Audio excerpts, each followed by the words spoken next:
However, one point which made me stop and pause is when she says here, the trouble is British workers can't or won't do the jobs. And I wondered about that, and I thought, how true is that? And I know that we hear that, but for me it doesn't really ring true. And so I wrote an article on it, which you can find on our website here. And the article is called Why We Don't Need Immigration to Fill Vacancies. And I make reference to her article here. And I say that it doesn't ring true, and for three reasons. Firstly, immigration itself creates more vacancies. As more people come into society, they create more demand for goods and services. This in turn creates more vacancies, which require more people to fill them, which requires more immigration, which creates more vacancies, which require more people to fill them, and so on and on.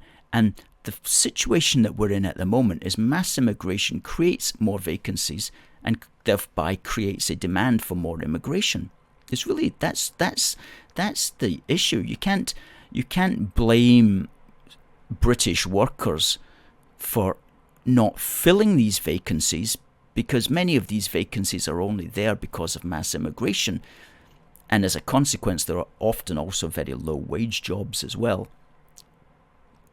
So in an economy without that constant supply of people, the vacancies which did exist would be more keenly sought after and would pay more. And therefore, contrary to what we're told, the British workers would be more inclined to fill them.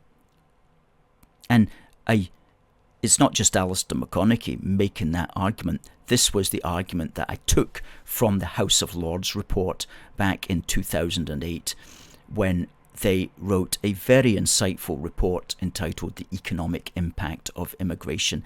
And they made the argument there, which I've just detailed.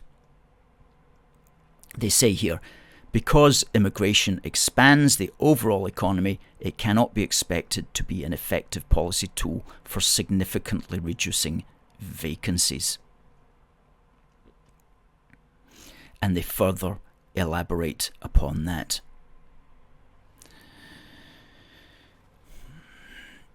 The argument that sustained net immigration is needed to fill vacancies and that immigrants do the jobs that locals cannot or will not do is fundamentally flawed.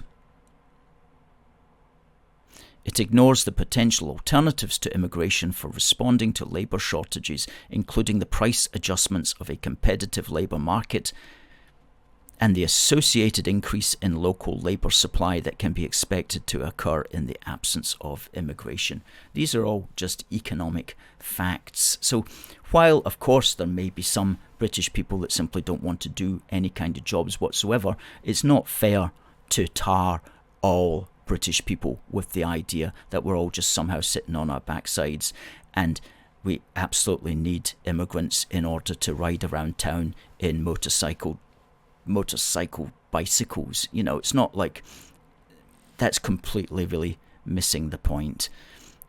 And the second reason is immigration fills a wages gap, not a skills gap. It's not that we're wanting skills, it's that we don't have the people who will do the jobs at the price that they would get paid for it.